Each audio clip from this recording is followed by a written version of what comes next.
Wesley's allergic to metoropan treatments.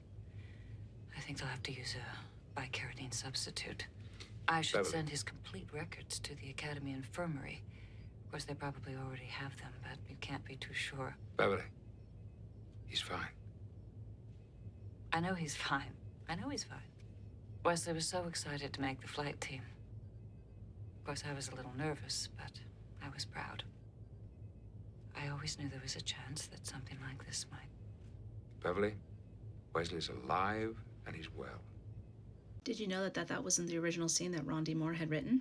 This is what the actual script had said in the final draft, and it actually happened in Beverly's quarters. And first it says Beverly and Picard are seated across from each other. Beverly is trying to stay calm. She is quiet and subdued, but there's an edge in her voice. She's concentrating on the medical angle for now, trying not to let her emotions show her through. They go through basically the same dialogue as you see in the scene, but then it says that she picks up a pad and begins quickly entering some information, and she's talking about sending his complete records to the infirmary and what he's allergic to and all that stuff. Picard moves to her and his voice becomes softer, more intimate. In this next part of the script, it says, he goes, Beverly, he's fine. Beverly holds up a hand and takes a step away from him for a beat, looks back at him and tries to keep firm grip on her emotions, but there are tears just beneath the surface. Again, same dialogue. She's asking what had happened. He explains.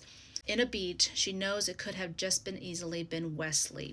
And then it continues to say that Picard moves to her as Beverly's emotions rise to the surface once again. He says, Beverly, Wesley is fine and well. Beverly looks at him. She manages to nod and smile at him a little through the tears in her eyes. Picard then says that Admiral Band will be holding a full briefing after we arrive. I'll let you know as soon as we're in orbit. Beverly takes his hand for a beat and squeezes it tightly, and then says thank you. After Picard exits on Beverly as she sits down and tries not to cry. That scene makes much more sense than what we got here. Okay? Not that Gates didn't do a fabulous job. She did. But she apparently was limited. And this is what Ron D. Moore had said in the commentary of the episode when it came to this scene. This kind of goes to one of my bugaboos on the show was our characters can't have real emotions and real traumas. So we had to sort of do this gag where Picard can't come in and say, hey, your son was in a horrible accident. He's been badly injured and somebody's dead, and have Beverly freak out, which she kind of would as a mother. I don't care how professional she would. There would be an emotional response. No, you had to write Beverly so that she doesn't react at all, because that's what 24th century people did.